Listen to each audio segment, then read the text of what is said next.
I watched in horror as Ms. Walters slammed her door with such force that Sophie's wheelchair tipped backward, sending my disabled daughter crashing onto the concrete.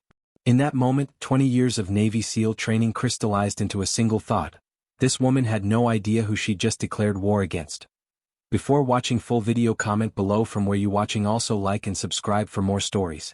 After 2 decades as a Navy SEAL, I retired to give my daughter, Sophie, the stable home she deserved. At 14, Sophie lives with cerebral palsy, navigating life in a motorized wheelchair.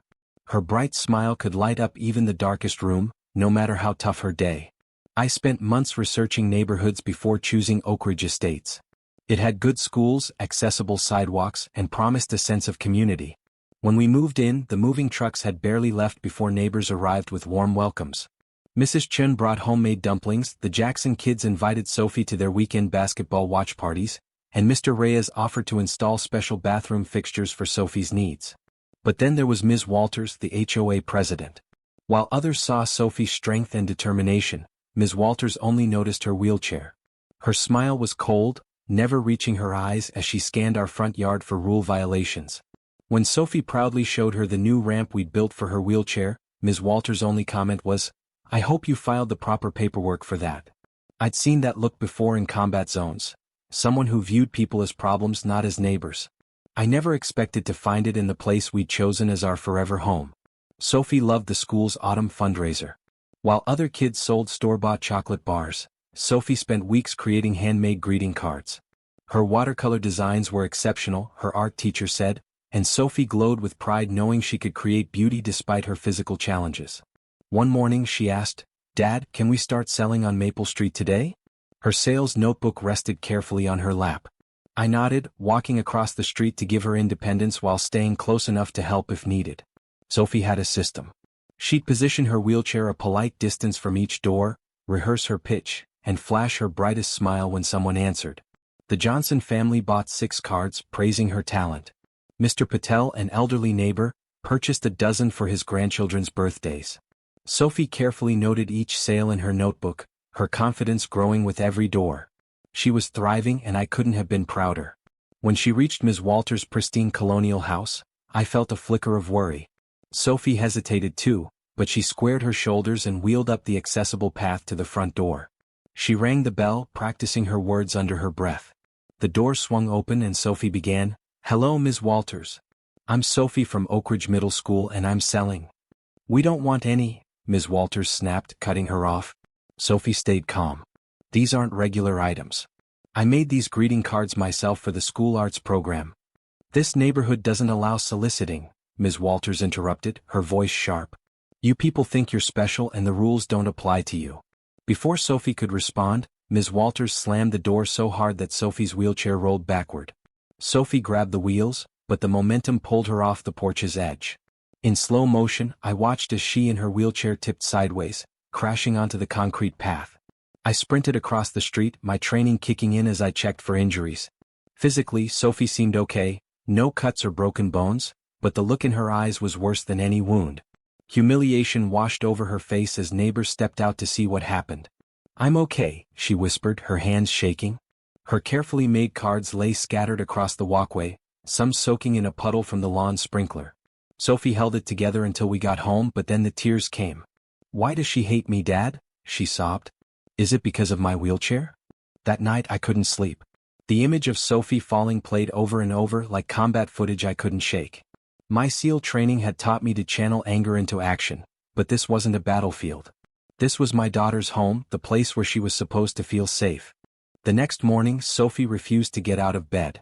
"I don't feel well," she mumbled, turning toward the wall. This wasn't like her. Even on her worst pain days, Sophie insisted on going to school. Her strength reminded me of my SEAL teammates, always pushing through challenges. "Is this about yesterday?" I asked, sitting on her bed. After a long pause, she spoke softly. "Everyone saw me fall, Dad. Miss Thompson next door, the kids at the bus stop, they all watched." Her fingers gripped the blanket. "I don't want to be wheelchair girl, again. I was finally just Sophie here." My heart ached. We'd moved 6 times during my military career, and each new school meant Sophie had to prove she was more than her disability. Oakridge was supposed to be different, a permanent home. "Take today," I told her. But tomorrow we face the world together. That's what Millers do. After leaving Soup and Sophie's room, I decided to dig deeper. Was Ms. Walters' behavior just about Sophie, or was it a pattern? My training taught me that understanding the enemy was the first step. I read the HOA's 94-page rulebook cover to cover. By afternoon I found something useful. The bylaws allowed non-profit fundraising by residents, like Sophie's card sales, especially for schools. Ms. Walters had lied. That evening Mrs. Chin stopped by with more dumplings to cheer Sophie up. When Sophie was out of earshot, Mrs. Chin shared that Ms. Walters had been a problem for years. She'd fined the Rodriguezes for their son's basketball hoop and Mr. Jenkins for a non-regulation mailbox. Why doesn't anyone fight her? I asked. Mrs. Chin sighed. She's been president for 8 years. Anyone who challenges her gets constant fines. Most people just stay quiet. Over the next week, as Sophie slowly regained her confidence, I talked to every neighbor in Oakridge Estates. The stories were the same. Ms. Walters used HOA rules to target families, especially those with kids or visible differences. Then a letter arrived from the HOA. It was a $750 fine for our unapproved wheelchair ramp, demanding its removal within 30 days. Sophie saw my expression as I read it. "What's wrong, Dad?" she asked. I forced a smile. "Just HOA paperwork. Nothing to worry about." That night I called Jamie, a former SEAL who became a real estate lawyer. She was clear. The Americans with Disabilities Act protects accessibility modifications like your ramp. This fine isn't just unfair, it's illegal. The next morning Mr. Reyes, the HOA treasurer, visited, looking nervous. He'd found a problem. The HOA's reserve fund, meant for repairs, should have had $200,000 but only had $40,000. When he asked Ms. Walters, she said it was redistributed, and told him to drop it. He was scared to speak up because Ms. Walters had ties to the local zoning board, which could hurt his restaurant business. I promised to protect his identity. I filed a formal request for the HOA's financial records, a right every homeowner had, and submitted paperwork for our ramp, citing ADA laws. The response was quick and aggressive. 2 more violation notices arrived. One for Sophie's adaptive gardening tools in the backyard, called unsightly, and another for the handrails by our front steps, labeled non-conforming. This wasn't random. It was harassment. Sophie noticed my mood. "Dad, you've got that mission face Mom used to talk about," she said.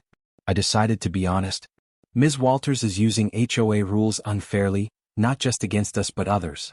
And there might be missing money. Sophie thought for a moment. "What's the plan, Lieutenant Commander?" she asked, using my old rank with a small smile. "We document everything, build allies, and confront when we're ready," I said. Sophie nodded. "I want to help. This is my home too." With Sophie's encouragement, I set up a secure online forum for neighbors to share their HOA experiences. Within days, over 60 families posted stories of unfair fines and selective rule enforcement. Sophie had her own idea. She invited classmates to create a Know Your Rights presentation for their civics class, teaching about housing laws and disability accommodations. Watching her turn pain into action made me prouder than any mission I'd led. When the HOA's quarterly financial report arrived, late and vague, I demanded detailed records citing state law. Ms. Walters emailed back calling my request frivolous and a burden on the board. She didn't know my SEAL training included meticulous record-keeping and intelligence gathering. I documented every violation notice, every neighbor's story, and every inconsistency in HOA actions. Our neighborhood alliance grew. Mrs. Rodriguez, an accountant, analyzed the financial discrepancies. Mr. Jenkins, who worked in local government, found zoning violations on Ms. Walters' own property that were never cited. Even Mrs. Chin, who'd been hesitant, shared proof of unfair enforcement against Asian American families. 3 weeks later, the HOA denied our ramp accommodation, claiming it ruined the neighborhood's aesthetic, and demanded removal within 7 days or face daily fines. That same day, Sophie came home in tears. Ms. Walters' daughter, Amber, told everyone at lunch we'll have to move because we don't belong, she said. She said her mom calls our house the eyesore of Oakridge. Something inside me hardened. I'd faced enemies in war, but none had targeted my daughter. Reconnaissance was over, it was time to act. The next HOA meeting was Thursday at the community center. Usually only a dozen people showed up, mostly Ms. Walters' allies. This time we spread the word through our network. Sophie designed flyers and Jenkins' son distributed them, following all HOA rules. Sophie insisted on wearing her favorite dress. "If we're going to battle, I want to look my best," she said with a determined look. We arrived early, but the room was already filling with neighbors. Ms. Walters' face showed surprise as families packed the chairs and lined the walls. When she called the meeting to order, her voice had a nervous edge. After quick agenda items, she moved to new business and showed a PowerPoint slide of our house, circling our ramp in red. "Some residents think they're above our standards," she said. I raised my hand. Ms. Walters ignored me until neighbors insisted I speak. "This isn't about my violations," I said, standing tall. "It's about the HOA's abuse of power and missing community funds." The room went silent. Ms. Walters' face turned red. "Those are baseless accusations," she snapped. "Slander has consequences." "I agree," I said, nodding to Sophie, who wheeled forward with a USB drive. "That's why everything is documented." For 20 minutes, I outlined the pattern of unfair enforcement, focusing on neighbors' experiences. Charts showed some families received 3 times more fines, often tied to their demographics. Photos compared identical issues where only certain homes were cited. Ms. Walters tried to interrupt, citing time limits, but Mr. Jenkins quoted a bylaw allowing extended time for community concerns with majority support. Then I moved to the finances. Mrs. Rodriguez shared her analysis, showing $160,000 transferred from the reserve fund to administrative accounts. During the same period, Ms. Walters took luxury vacations and bought a $310,000 vacation home.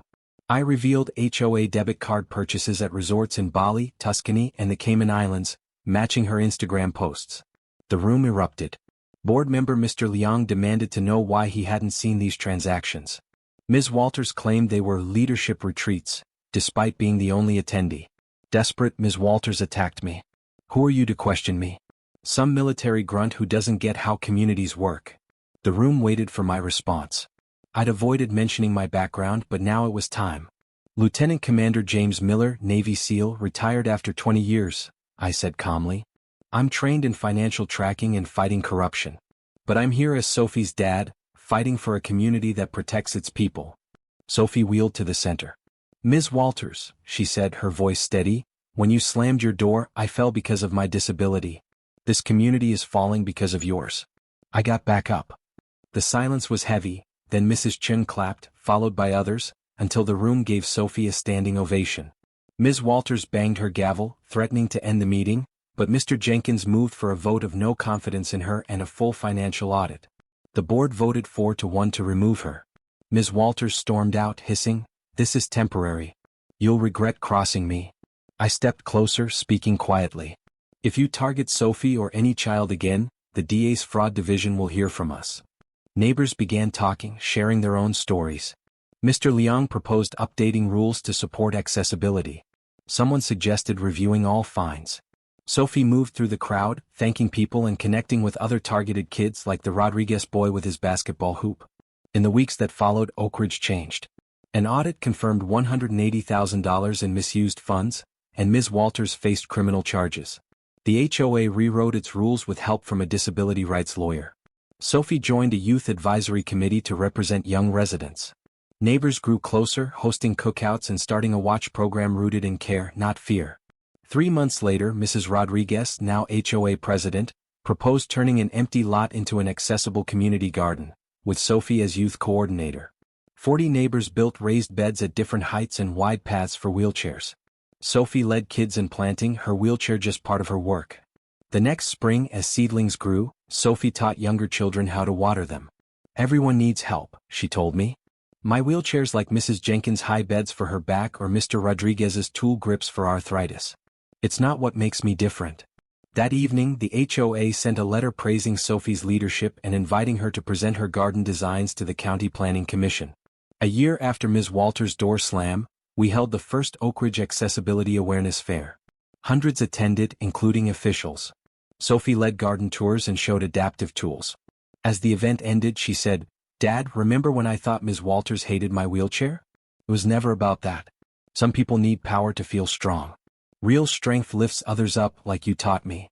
Watching Sophie, I knew she'd chosen the right battle, and won it for everyone.